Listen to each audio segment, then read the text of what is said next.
So let's talk about your EP. That's coming out on May 14th. The EP titled Your Name. Your Name.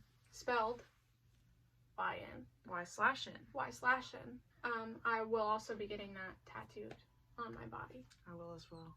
It's a very special thing for us. It's very special.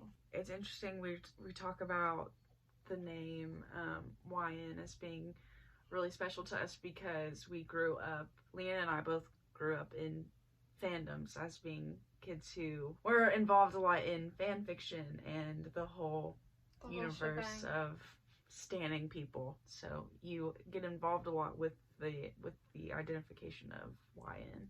There's a tweet, maybe I'll find it. I talked to Rosie about it the other day about how being in your 20s is literally just liking what you liked or liking things that you would have liked when you were 13, but without being embarrassed about it anymore.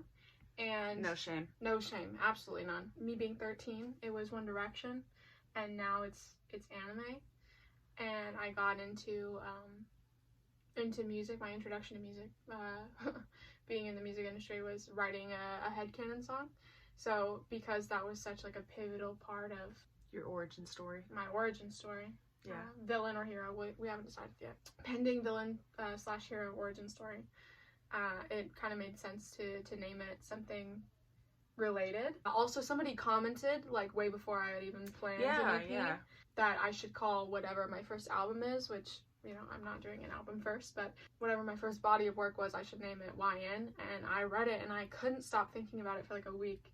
And we never forgot. Yeah, so shout out to someone. I remember we were literally sitting in the living room watching the folklore pawn sessions. Yeah, and I was like, somebody just commented that I should call my EP YN. And we both just looked at each other and we were like, yeah, that's a great idea.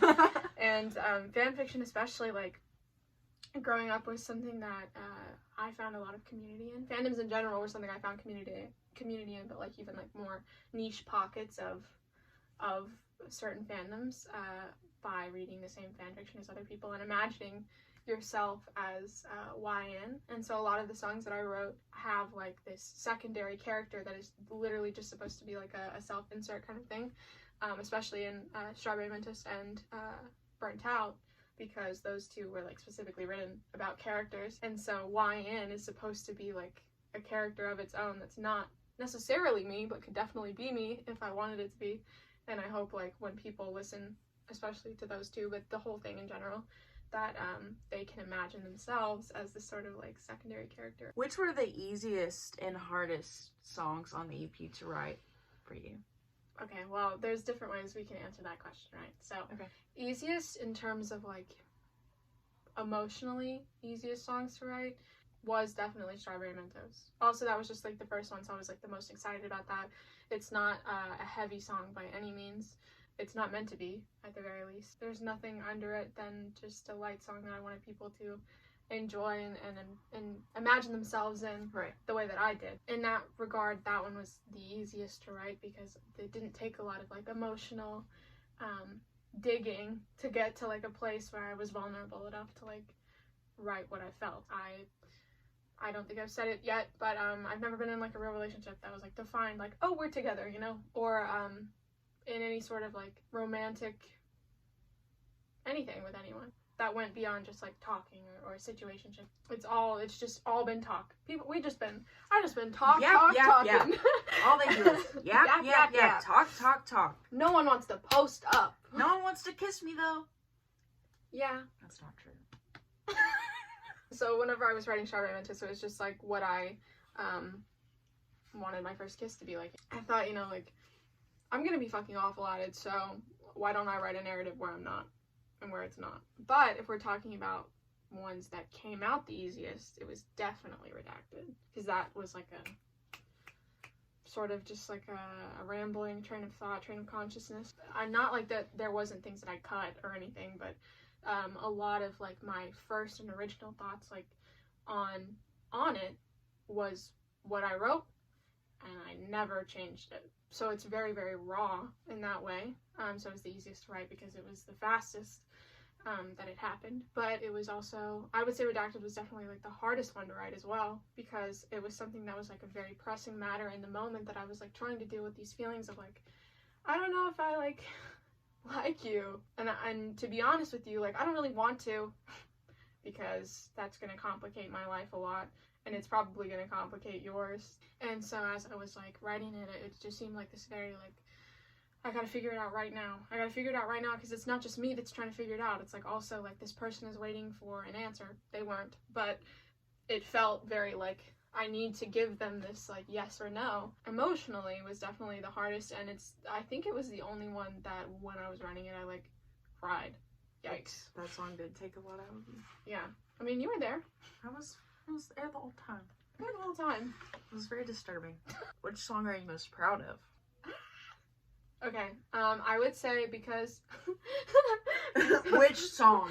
Because Least Favorite Only Child is already out, it's very easy for me to say that one. I've already seen people like it. So it's easier to be proud of that one because I've seen Valid. it. Yeah, because I've seen the success of it. As a writer, the one I'm the most proud of is, again, Redacted. How did you determine which songs would be on the EP? And is the track list intentional? Yes. Like we said. Yes. Everything is intentional. The track list has changed because I've written a lot more. The only 2 songs of the 6 that were on the original plan were Strawberry Mentos and Alone Forever Probably. There's been a lot of switch-ups. A lot of switch-ups. There was a song called Even If I Did that was going to be on it. There was a song called The Protagonist that was going to be on it. There are questions about that one that I'll talk about later. Rip The Protagonist. I'll put it out at some point, I think. But no promises. Absolutely none. As I continued writing, it was something where I was like, okay, if I'm putting out 6, and if I'm giving people 6 parts of me, right? Which 6 is it gonna be? It's It's very a hard. very hard process of elimination. Especially when you, I don't want to be like, especially when you write as much as I do. No, seriously, But, like, though. There's This girl bangs out like 5 new songs a week, or, you know, like, at least like 2 to 3 new songs a week. Yeah. And so when you keep doing that and you just it increasingly get better and better and better, because you do. People always talk about songwriting as like a muscle, right? Like the more you exercise, obviously the stronger it's gonna get. Very true. But it's also the same as like actual exercise, in the way that like the more you go to the gym, the easier it is to go to the gym. You know, of like the more you write, the easier it is to write. So it's easier to put things out faster and faster and faster. It sucks because like as the nature of the game, I'm constantly like putting out teasers of like potential songs, and so sometimes it's like the song that everybody loved, but when I think about it as a whole, I'm like, it's just not as good as like this new one. When I wrote Redacted, it became very clear to me that things had to switch out, and I had to put Redacted on the EP. The track list is intentional, and then I think the songs continue to get better and better and better as you listen. Also, they continue to tell a story of my relationship with love. While some of, like, with Burnt Out and stuff, like, some of it is fiction, writing fiction, and even Redacted, like, that didn't happen.